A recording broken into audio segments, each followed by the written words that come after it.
13. un 15. augustā uz koncertzāles Latvijas skatuves notika 2 koncerti, kuru pārsteidzošā savdabība ir tā, ka gan mūziķi, gan skatītāji kļuva par procesa sastāvdaļu 2 vinilu disku ierakstiem. Gan skatuve, gan blakus esošās telpas pārvērtās par analogo skaņu ierakstu studiju. Zīmolam Jersika Records šī jau ir otrā vizīte Ventspilī. Jersika Records pieeja, ierakstot mūziku, ir kaut kur līdzīga tai manierei, kā mūziku ierakstīja 50. un 60. gados, proti mūziķi spēlē kopā un skaņu inženieri veic rūpīgu, pārdomātu mikrofonu izvietojumu, šo te telpas akustikas pielāgošanu, ja?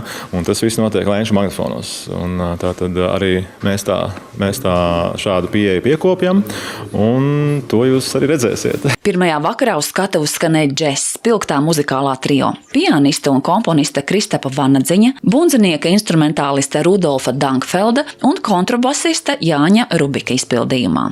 Kāpēc tieši Ventspilī notiek ierakstu sesija, stāstīja šī visa ierosinātājs Kristaps Vanadziņš. Pirmkārt, tāpēc, ka mums jau ir te brīnišķīgi draugi, vai ne, kā Miks Magone, kas mums uzticēja visu šo tiešām, man liekas, tādu brīnišķīgo koncertu zāli, vai ne?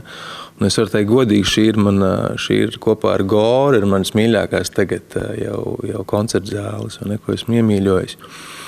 Un arī, man liekas, Ventspils, tāpēc, ka tas ir tālu prom no Rīgas Kņadas.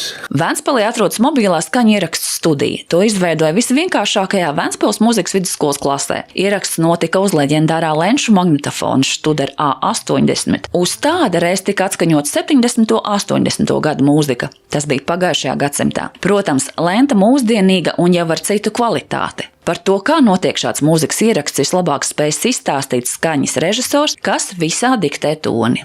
Visi mikrofoni, kas ir pie instrumentiem lielajā zālē, nonāk šeit, pie skaņu pults, un mēs arī šobrīd varam dzirdēt, kas notiek uz skatuves, tieši tāpat mēs varam dzirdēt ierakstā. Un dzīvajā, šis ieraksts notiek, viņš ir vienreizējs, no izpildījuma viedokļa, tā kā tiek spēlēts, viņš tieši tā tiek arī ierakstīts un vairs netiek izmainīts. Ieceres autori radīja situāciju, kurā klausītāji nonāca tādā kā skaņa ierakstu studijas apmeklētāja statusā. Varēja novērot procesu. Tie atradās gan uz skatuves, gan blakus muzikantiem, bet ne zālē. Savā ziņā pat ietekmējot akustisko skanējumu. Albumu klausītājiem prezentēt plāno jau nākamā gada pavasarī Starptautiskā džeza fórumā Brēmenē. Jau sestdienas koncertā skatuvu piepildīja muzikālais projekts Klausies, kur radījusi gados jauna radošā komanda. Pianists Edgars Cīrulis, Aleksandra Līne, kas raksta latviski, krieviski un angliski, kā arī mūziķis no Dānijas Alberts Reinholds Esterholds. Klausies ir ļoti unikāls projekts, kas atspoguļo ļoti daudz cilvēku iekšējo pasauli, un tā viennozīmīgi ir ļoti iespaidot no tā, kas notiek tagad. Bet savā ziņā arī tā mūzika, ko mēs spēlējam, un tās emocijas, ko mēs liekam, tās ir pāri laikam.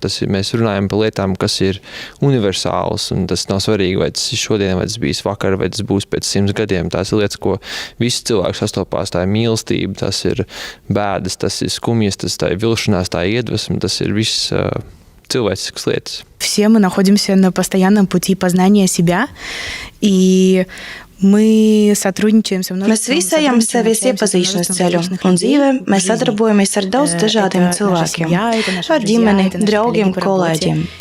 Un, lai sadzirdētu mūziku tajā, ir viena atslēgas vieta – mācēt klausīties, dzirdēt sevi, dzirdēt cilvēku sev apkārt, dzirdēt pasauli un dzirdēt mūziku, kas var būt labāks. Что может быть лучше? Projekta ideja radusies pirms gada, un nekāda pandēmija vai ierobežojumi to neapturēja. Mēs mēģinājām radīt albumu Skype'ā. Mēs tikāmies ar cilvēkiem katru nedēļu, vienu reizi nedēļā tiešsaistē. Runājām par albumu. Saša rakstīja tekstus. Katrs savās mājās datorā rakstījām mūziku. Tas nebija vienkārši šajā laikā. Būt šeit ir privilēģija un īpaša iespēja. Šī ir brīnišķīga koncerta zāle. Materiāls ierakstīts, tomēr vēl daudz darba, lai nākamgad varētu izbaudīt šos kompaktdiskus. Cerēsim, ka koncertzālē Latvija būs vēl talanti, kas organizēs ierakstu sesijas, lai mēs visi varētu izbaudīt klātbūtnes efektu.